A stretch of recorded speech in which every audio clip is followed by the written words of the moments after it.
Hello, yes people. We are for the third season in your ears, on your phones, on your computers, and in your lives, the Yes Girls. Whoop whoop. I'm Yes Girl Claire. And I'm Yes Girl Akumu. And we are The Yes Girls. No Yes Girl takes precedence in this season. We are back and both saying yes to the same doing, being, and learning challenges we did in season 1. And this time we have a guest expert to guide us. Boo! Okay, it's clear. Thank you. Like an actual expert. We'll have an actual expert and not just one of us pretending to be an expert like we did in season 2. So we, the Yes Girls, are 2 Nairobi-based wanderlusters. One of them now heckling me. And we are making it our mission to say yes to doing, being, and learning something different every 2 weeks. And we document our journeys. So this podcast is a strange and interesting result of us saying yes to sometimes challenging, sometimes fun, sometimes entertaining, and sometimes downright outrageous experiences. And we have an addition to keep us on our toes, as you might say. You know how we learned in math class that 2 negatives make a positive and 2 positives make a negative? Well, that's all wrong, because apparently after 2 seasons of 2 yes girls saying yes, we created a negative, and that negative is a she, and she has been waiting in the wings for her moment of glory. And guess what? This season is it. Get off the stage! What? Okay, don't mind her. So our no girl is Freya. I'll keep the second name waiting for now. And she's here to challenge us even more than the challenges challenge us. She comes in to be that voice of reason for our yesness. But more from her in a bit. Let's keep up our happy, clappy, positive space intact for a few more precious seconds. You suck! Hold on. Why do you keep heckling me? And why are we not sitting on our chairs for this one? Well, metaphorically, we're not sitting. Clearly. Well, I'm getting us into character. Duh. Because for this episode, we said yes to doing stand-up comedy. Oh, yeah. I almost That's why forgot. I've been laughing at you. No wonder. You. Okay, so let's get on with the episode. Thank you for the reminder. Before we get into the episode, just one quick thing. Before the heckling starts again, please save me. So this is season 3, and so far we've gotten some amazing feedback from all of you about previous episodes, both in season 1 and 2. I'll just read one of them. It's from Nyambura on Instagram, who said, "The coding episode is my favorite. I graduated with a bachelor's degree in IT, but practicing in this field didn't appeal to me until recently. I'm gradually warming up to the self-taught courses on Coursera, YouTube, and other platforms. Perhaps you can explore this topic a little more. Marginalized girls in tech or related topics." Wow. Overall, it's a fun podcast. Wow. Thank you, Nyambura. Thank you so much. We supercalifragilistically appreciate you. You can always send us a voice message directly on our podcast page on Anchor. So that's at anchor.fm/yesgirlpodcast. Oh, it's me fluffing my lines this time, not Akumu for once. On Anchor. So that's anchor.fm/yesgirlspodcast, or on Instagram. You can drop us a comment or a DM on our page. We're at yesgirlspodcast. You forgot to say slide into a DM. I was, I'm easing back into things. Season 3, take things slowly. We're just getting to know each other again. No sliding in yet. We've also had a lot of requests for Yes Girls merchandise. So if you're interested in a hoodie or a t-shirt, drop us a message. And if we get enough demand, we will listen to you all like you listen to us. Now back to this episode.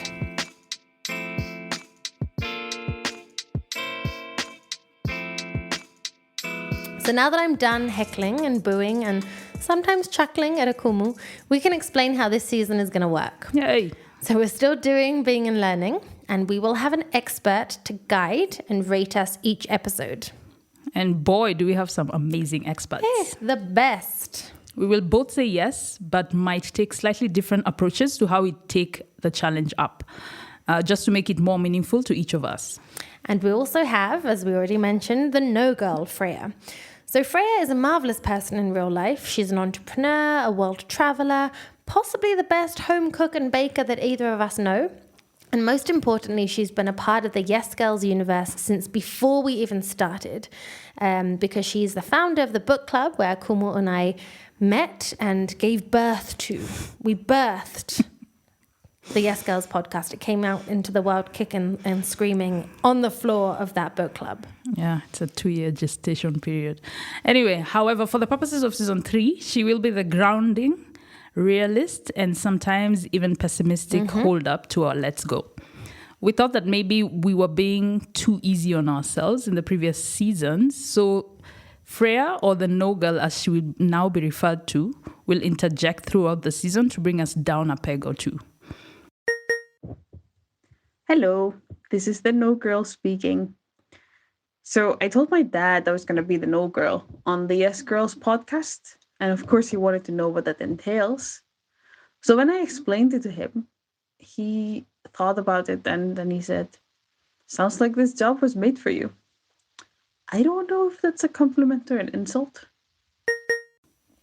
We also have a studio guest this episode. Woohoo! Our guest expert for today in this episode, where we say yes to doing stand-up comedy, is possibly the best and only person we could have wished for this episode.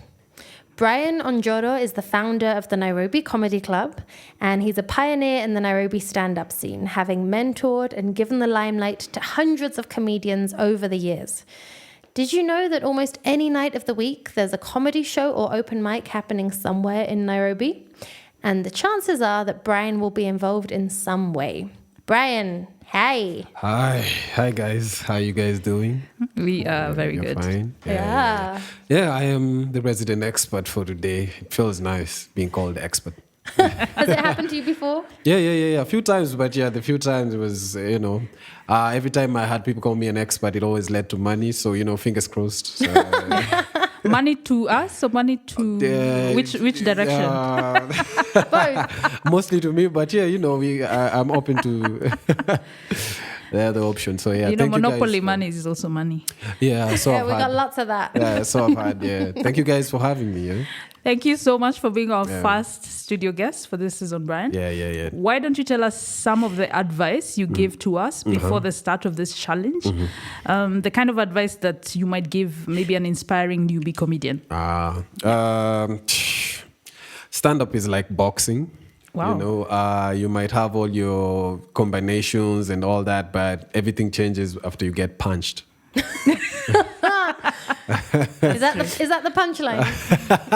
I didn't even thought that far, but yeah, that's a nice setup for that kind of punchline. So yeah. What are the key things that you you so told us Yeah, some tips or tricks. Yeah. Can I talk about the clips of you guys actually performing stand-up? I think I should start from there. Not yet. Not yet. Later on. Pretend you don't. Pretend we're back before we started the challenge. What did you tell us, even if we didn't listen? So the thing is, the first thing you have to know about stand-up is you have to maintain the attention of the audience. You have to keep them there. So that's why it's traditionally you have the setup of premise and then build up and then punchline. That's why it's always been like that traditionally, because once you introduce the premise, you get the audience's attention. Oh, he's talking about condoms.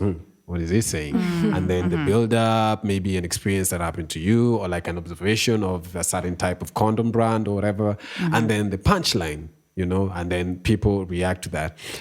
You can play around with that structure depending on the dynamic that you see audience happening, what's really happening. But basically you need to have that kind of structure in mind when you're doing stand-up to keep the audience's attention. That's the most important step. 2, you have to realize that the audience is judging you.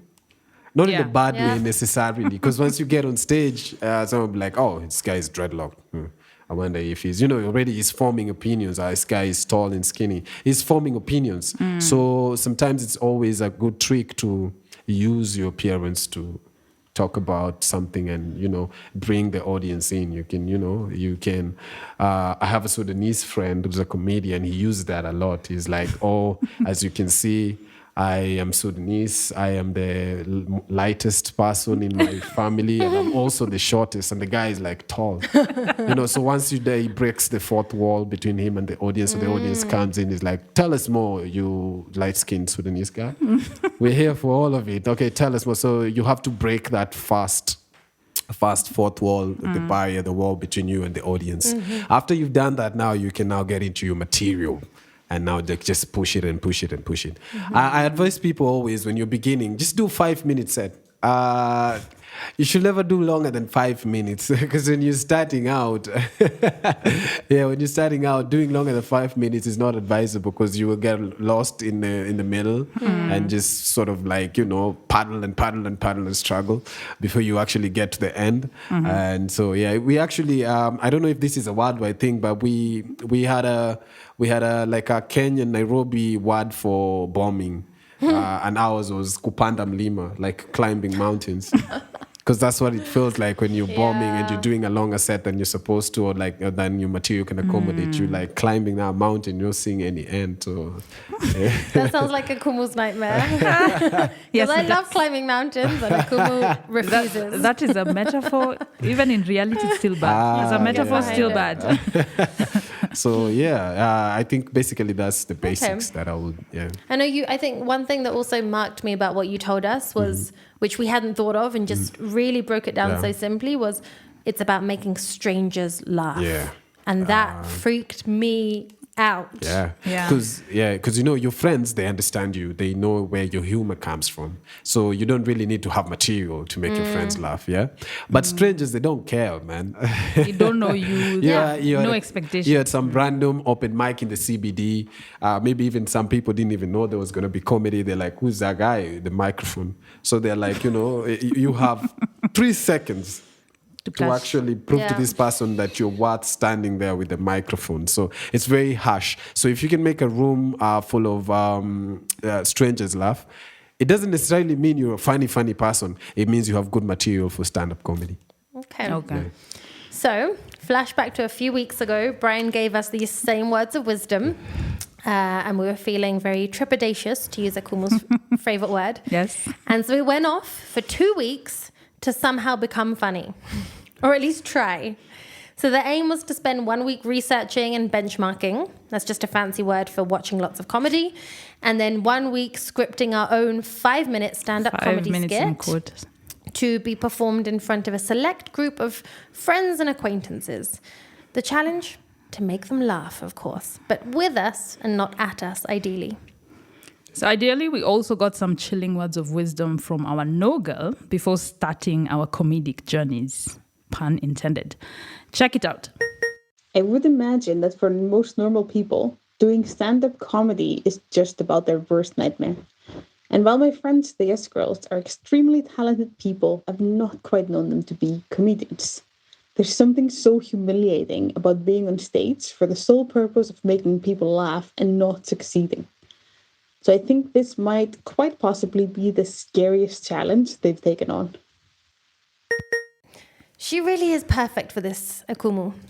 She is. Now, why don't you kick us off for this new season and tell us how this challenge went for you? All right, you better sit down, because I'm the only one standing up here. Oh, dear.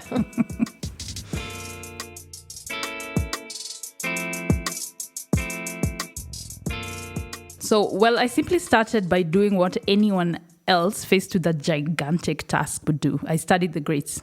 My grades, actually, because what I like is very specific. I also kept Brian's advice in mind for from the feeler call we did with him before we got started with the challenge. So what I wanted to borrow from those grades, which are my grades, was how to structure my own sketch. I remember I asked Brian about this as well. And, I'm a writer, so I was very particular. I was very focused on the structuring and how I just, machinate. Is that a word? No. Machinate the whole thing. So I was very particular about structuring my sketch. And I'll keep using this sketch word because I also do pencil sketches. So this challenge made me some other kind of sketch artist. Anyway, I decided to study 3 comedians, just 3. The first one is Kevin Hart. Okay, I know most people say he's not really funny, but I love his style and the fact that he actually makes me laugh out loud. Not in his movies, in his stand-ups. And I wanted to study how he ties all his little anecdotes together in a simple idea. The other person I watched a lot was Eddie Griffin because, he's super hilarious. And he's a master at unexpected punchlines. He's also super smart and it shows. And last but not least, I studied Cat Williams because he's my favorite. And I love that he goes slapstick with his performances. He kind of uses his entire body, making faces, sliding, falling on the ground, a bit like Kevin Hart. So I will admit at times my research wasn't exactly research, just so you know. It was just comedy and chill. So here's a clip after a planned 1 hour of Eddie Griffin research. Research? Yeah. The research session, in quotes, turned into something else. Okay, so today I figured I would watch a bit of Eddie Griffin. I have done Kevin Hart already. And yeah, it was meant to be a research watch, like learning how he kind of, formats his story and all. And it turned out to be more entertainment than research because this guy is so funny. I think I've never listened to him for more than an hour, and today it was 3 hours. So it was 3 hours of research that didn't turn out to be research, but more like laughing and entertainment. So that was fun. But yeah, I learned a few things, but it was more laughing than learning. So from all that studying, probably the most exciting learning session any Yes Girl challenge will have. Just take my word for it. I knew exactly how I wanted my sketch to be. And it's funny how I'm laying out the tips as if our Yes people are going to take notes and actually create a stand-up. Anyway. And as if you're the expert, apparently. Yeah, I'm kind of an expert in the room. I know. But yeah, I'm just laying out my process. So one, I wanted to speak out people's thoughts. I figured that's kind of, it adds a comedic effect. So for example, just say, and I thought, blah, blah, blah. And then she was like, blah, blah, blah. 2, I wanted to do voice intonations because why the hell not? I do it a lot when I'm talking about my mom. 3, I wanted to incorporate actions and gestures because everyone who knows me knows that it's part of my nature and my DNA to do it even in normal conversation. So I wanted to include that. 4, I wanted to have an intro. Kind of like the structure you've talked about. Brian has just said, there's an intro. I didn't really learn about the theory of it all, but I studied that from Kevin Hart, that he starts with an intro, and then he adds in a matter of fact kind of conclusion, and then he backs it up with now the stories. So I really wanted to follow that exact structure. The other thing, I wanted to use accents, if possible, because why the hell not? And then I wanted to use repetition as a very particular stylistic device, because it's something that I have used in my writing, borrowing from Shonda Rhimes. I mean, Shonda Rhimes shows do it a lot, when they do the monologues and stuff. Yeah, and I think Kevin Hart also does it a lot. Like there's this trope that he just keeps repeating over and over again. And last but not least, I wanted to create indirect conclusions the way Eddie Griffin does it. What does that mean? To be honest, I have no idea. I wrote that in my notes and I can't remember the context of it all. So yeah, just Very go with useful it. Notes. Just Thank go with you. it. So now that I had the structure and the stylistic devices set, there was no writing yet, no sketch yet. And then I went for my first ever massage and everything came to me. So it's a few days after my birthday, yes. And my very good friend, Claudine, decided to treat me to a massage, which I've never done before. Like I was breaking my massage virginity. And the funny thing is I got so many ideas. So I hadn't written my comedy sketch yet, but on that bed, is it called a bed? Massage bed. When she was massaging me, especially when she was not, touching the sensitive muscles that, I had to twitch here and there. It was just a whole lot of ideas in my head coming. So I pretty much wrote the sketch in my head during that 1.5 hours massage. Was it 1 hour? I can't remember, but it was more than an hour. Yeah, so I got my sketch while massaging, and it's something I need to keep doing. So yeah, it was awesome. So from there, I can say the rest pretty much is history. All I can give as a hint is I had all my little anecdotes all set, sprinkled with self-deprecating humor because the Yes Girls are perfect at this. We are experts at this. And then there was also some dark humor, a bit of sexual innuendo. A lot. Not much, actually. That's my next phrase. And then I took a hard dip into some religious issues. Oopsie. So you should know that going into this challenge, I knew I had a reputation in a genetic pride, some kind of genetic pride to uphold. So my mom has called me a clown and a comedian multiple times. Not sure why exactly. Not sure it was a compliment as well. And I've had multiple people in my family who were definitely comedians in their past lives. So how was my sketch? Well, it started like this, or rather, it was tied together with this simple, single idea. We all lie. I left that silent pause there just intentionally for effect. P.S. You can call me Cliff because that's a hanger right there. The end. It's the sound of me slapping my head. Psych, I'll give you a little something from the actual stand-up. Yes. Here it goes. So I used to date and I used to have flings. And then I graduated to become a ruminant animal. Okay. The kind that swallows, brings the shit back up. So I repeat and more thorough offense. Some of those puns are intended, some of them are not. Remember I said swallow. Hey! So yeah. Close your eyes, you're too young, some of you. So for the past 2 years, it's been a rumination festival.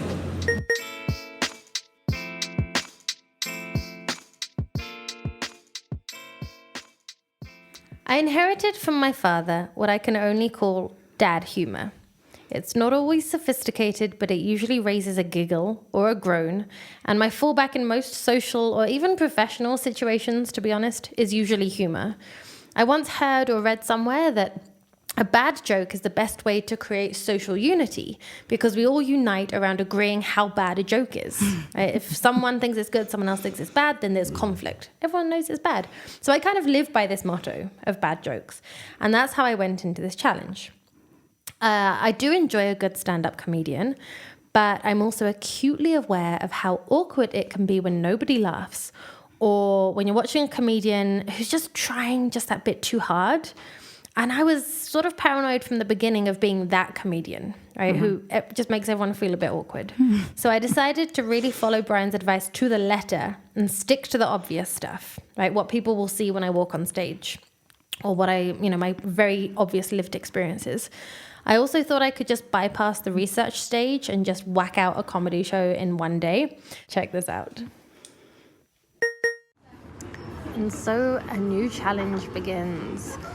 In light of Brian's advice of kind of always being on the lookout, kind of having the reflex to note down funny things, I took a long motorbike ride and came up with like some kind of seeds of jokes that I could put into my stand-up, just about who I am. That was his advice, right? Like, think about who you are, what people will see when you walk on stage. And I came up with some pretty good jokes. So I thought, and I was like, I need to write them down as soon as I get to my destination. And then as soon as I got to my destination, you guessed it, I'd forgotten everything. But hey, it's only day one. So let's see if they come back to me. Or because I'm clearly going to improve, watch more comedy, watch more stand-ups, talk to people about this, I'm sure I'll get even better ideas, right? Let's be hopeful. Let's be optimistic. That's what the Yes Girls is about, after all. Another spoiler alert here, guys. I didn't get much better. So I went back to what should have been step one, and I listened to a lot of comedy specials and extracts on Netflix and YouTube. But I focused, contrary to Akumu, I actually focused almost entirely on female comedians. Interesting. To me, that was important not only because I am a woman, so that made sense, but also because the experience and reception of female comics is often very different to men. Right? I mean, in my opinion. And it's a heavily male-dominated world. So on my lunch break, I'd watch comedy. In the evening, instead of my normal rubbishy TV shows, I'd watch comedy, you name it. Even when I was exercising, stretching, right? I'd be getting sweaty watching female comedians. Maybe some men do that too. You name it. For a week, I binge watched comedy and tried to absorb the different styles I saw and identify which ones kind of resonated with me most. I thought the slightly awkward, not too confident ones were more my style when it comes to comedy. So on week 2, I gave myself time one evening, just a short slot of time, to just bang out the whole sketch. I whacked it all out. I'd already noted down the ideas, and so it was mostly just about building them out and linking them, as you mentioned, Akumu. So I focused on what I look like, typical white person living in Kenya jokes, a bit of, some sex jokes for good measure, but mostly it was pretty lighthearted. So here's a small snippet from that. One of my weaknesses, though, is that whenever I'm telling a joke or a story, I never quite know how to deliver a good punchline. Why are you all staring at me? Oh, yeah, no, that was the punchline.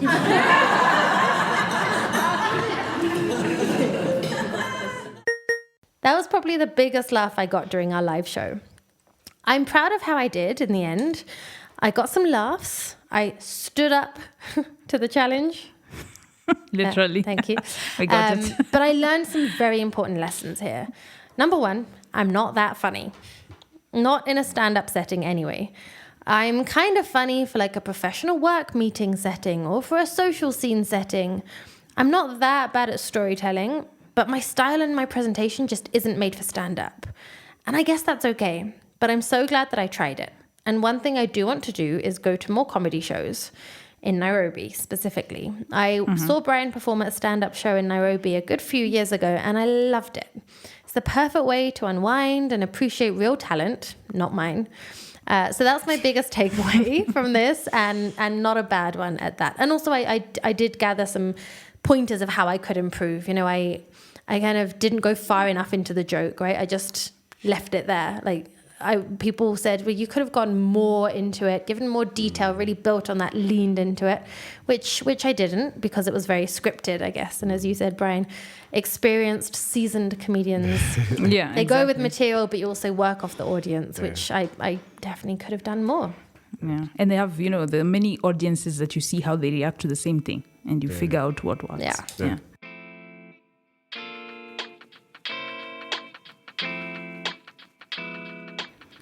Now, Brian, it's your turn to make us not laugh by getting super real with us. How did we do? What do you think we did? You watched our stand-ups. Yes. Yeah. Hit us. Yeah. For you, I think you should have made your thing shorter. Wait, you is who? People For listening Akumu. Yeah. Oh, man. Akumu. For those who can't see. I'm not used to the podcast setup. I'm used to a setup where everybody can see. I'm talking about the bald man over there. So, yeah. For Akumu, I think it should have been shorter. You started well because you started with generalities. Okay. And then when you got into it, especially the religion part, usually when you do that kind of material, it's when after the audience has gotten used to you and your point of view. Yeah. But when you were at your first open mic and you just go straight for the jugular and you're like, You I don't lose your understand why audience. Christians believe in this Jesus guy. People will be, people might nail you. And mine was even worse than that. Yeah, I remember. So it's it's actually you're safe because that's why the audience was not hostile. Because I knew half of them. That's But they weren't hostile. They weren't drunk strangers. Because I have dealt with hostile audiences, and at the beginning of my career, I used to do that. I'd go with a very controversial take on something, God. and you'd be like, I talk about political parties and what I think about a certain political candidate. And I remember this one time, some guy actually came on stage to fight me, so it's during the, I'm still talking, he's coming. yeah. He's like, so people feel strongly about some things. Definitely. And it's not advisable for that. The other thing, your set would work well for a theater audience more than a bar. Interesting. Yeah. Oh, because a theater is it audience the content or the theatrics? It's the content and the way you structured it. It's more like the theater audience is more like they notice things like double entendres and all that. Bar people are just... They're drunk. I just want to get laid. That's why I came for this comedy show. I thought I'll get some chicks over here. So for a theater audience, it would have worked. There's a show that the fellow comics I work with do called The Comedy Debate. Now you would be perfect there. So yeah, should I grade? Yes. Out of 10? Out of 10. Out of 10 for you, I'd give you a strong 6.5. It is not strong.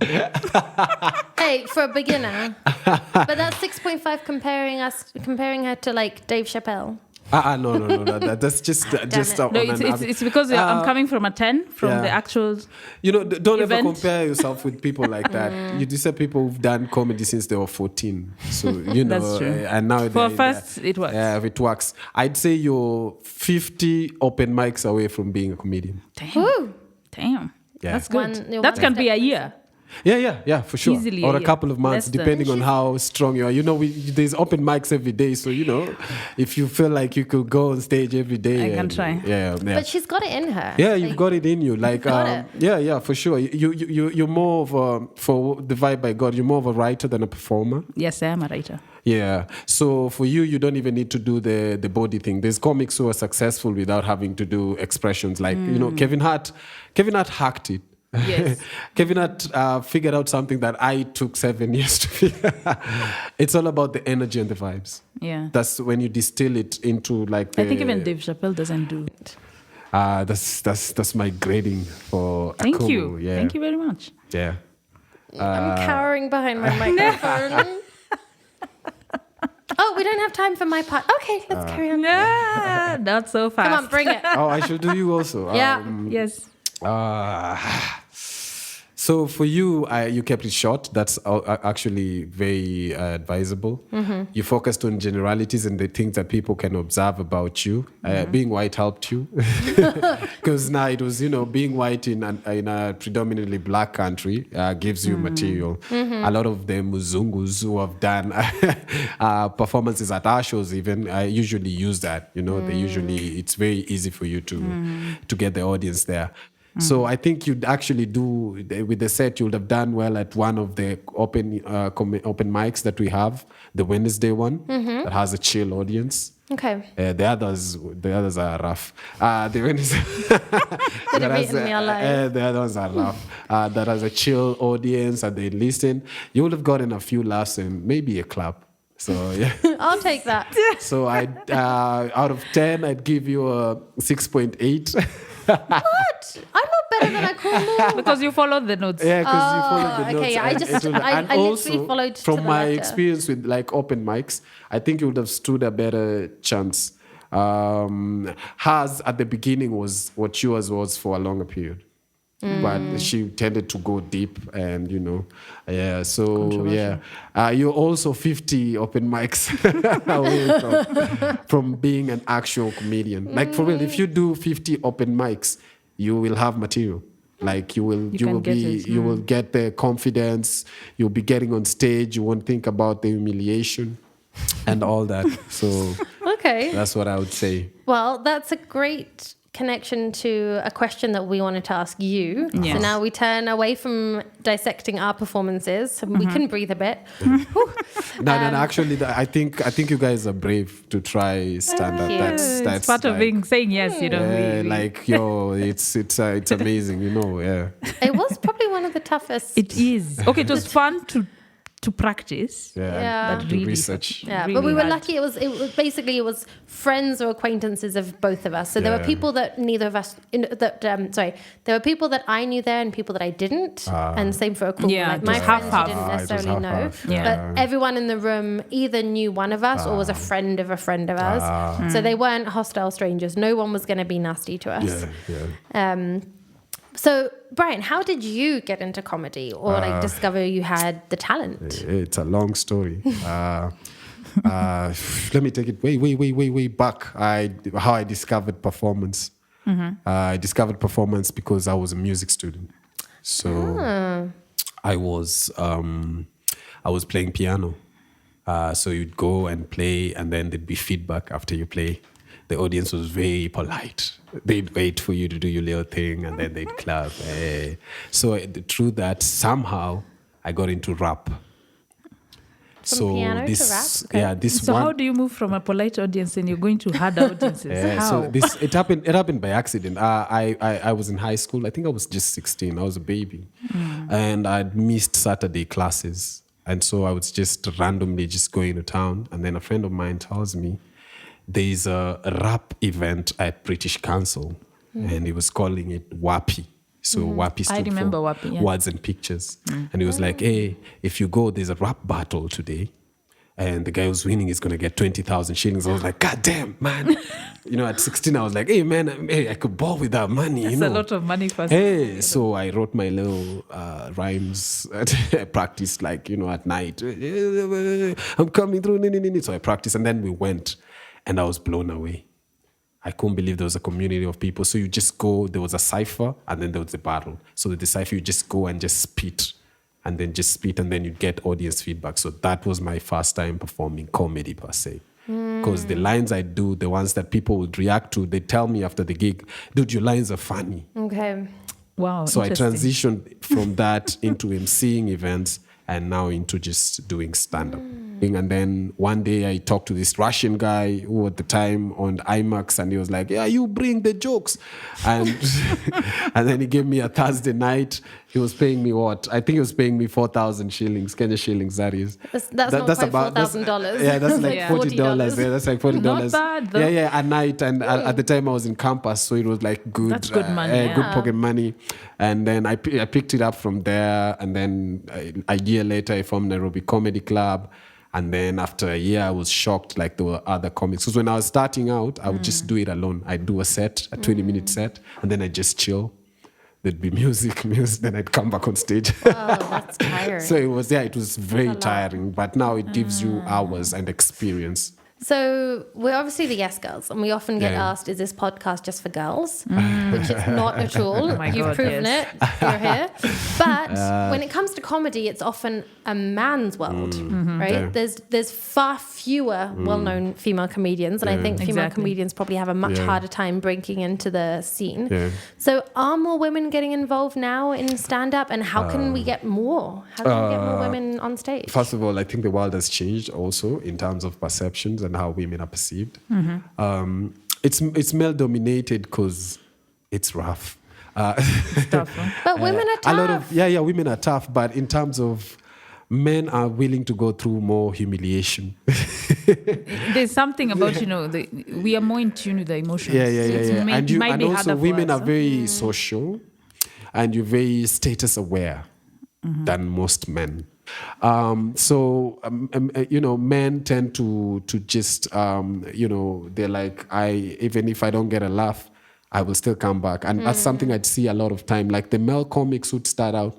I know a comic who came, and for the first 20 shows, he never got a single laugh. Oh my God. But this guy would still be coming. Wow. I was like, wow. And then eventually he started getting laughs. And right now he always gets laughs. Because a lot of females strength. would come and get a bad night, and then you wouldn't see her for 6 months, and you'd understand. But right now, with the females that I've seen in the comedy scene in Nairobi, oh man, the reception is nice. First of all, I don't remember anyone booing a female comic. Okay. They will just give you silence. If you're doing badly, if you're bombing, they will give you silence. It's because Wait, is that a good thing? Yeah, It's a good thing. They're afraid of you. they're not afraid of you. They will give you an easier time. Sounds like my boyfriend when I'm shouting and he just give me silence. I'm like, this is But worse. that's not the same playing field. It should be the same. Yeah, it's the same playing field in terms of your jokes have to be funny.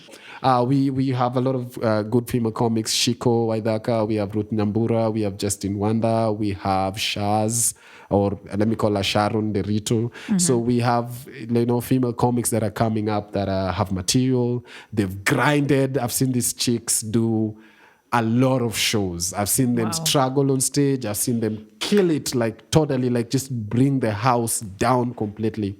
And I'd actually grade them as seasoned female comics, That's nice. And they're doing nicely, really nice, and they're being appreciated for what they're doing, Yeah, but still, the numbers are male. It's a lot of guys, Well, thank you, Brian. Yeah. Thanks for the insights. And you've already shared some tips for the newbie comedians. Yeah. We'll be sharing our performances online, and we'll share some links also to some of your material some of the female comedians you mentioned, and to the events, the in-person events happening across Nairobi.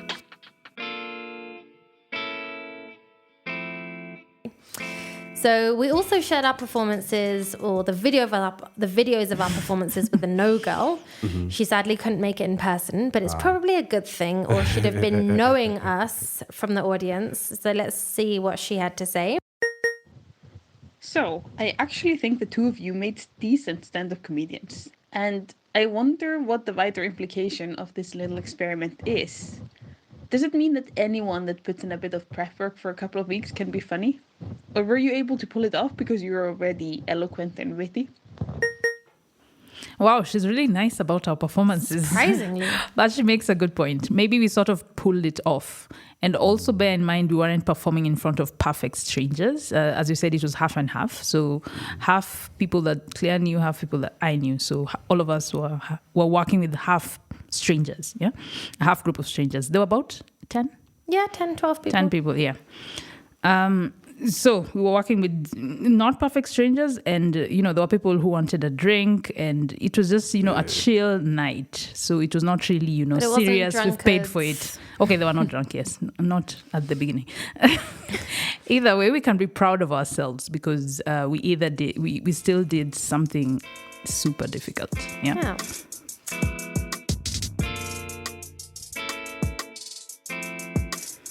If you want to watch and listen to our stand-ups, we'll probably put them on YouTube or somewhere, or maybe never put them up ever again. See how much we share. Learn more about getting into stand-up, or just how to find stand-up shows near you.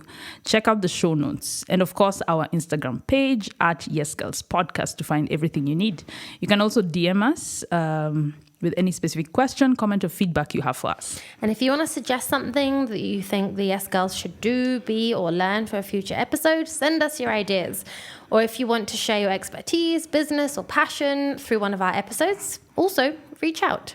That's at Yes Girls Podcast across all platforms. We also share behind-the-scenes photos and videos of our various experiences, including this specific stand-ups and bits and pieces of it, the best ones. So you can get to see a little of what we put ourselves through, all in the name of doing, being, and learning for your entertainment. And education. A big ha-ha to Sompesha Productions at Snowball Studios, with the help of Ernest and Rioba for producing this episode. A big belly laugh, ho ho ho, to Sam Kagwara of Eternal Concepts for our epic logo design. And oh my, to the hilarious pedo Brian, who had us in stitches when he composed our theme music. Not that it was funny, it's just epic and you were laughing. We're on the theme. Yes. And we are cackling like birds at the No Girl, Freya Oddsdottir. Did I say it properly? Not bad. Yeah. She'll probably grill us for how you pronounced it. But yeah, Freya O something, yes. And we are in hysterics over Brian Onjoro, who was this episode's guest expert. Thank you for being here with us. Thank you for calling me expert. Expert always. You'll forever be expert in this, because this podcast is online forever, so forever expert. You know that, right? All right. Should add that to my CV. Yeah, you should. And we'd like to thank the bunch of people who came at a pretty short notice to watch us do our stand-ups. You know yourselves. We thank you so much for laughing, with, and even at us, I guess. And thank you to all of you for listening. And I bet you're all pretty funny too, our guests, our Yes Girls, boys, and everything in between. We truly love you. see you in 2 weeks for episode 2 of this latest season with this jazzed up format. We'll be saying yes to learning a must-have skill for anyone, no matter your age, background, or skill level, or how funny you are. And we both tackle it in very different ways, like completely different ways. But for now, that's it. From us, Brian, Claire, Akumu, and we are the Yes Girls! Yeah. Oh, yeah. oh yeah. Yeah.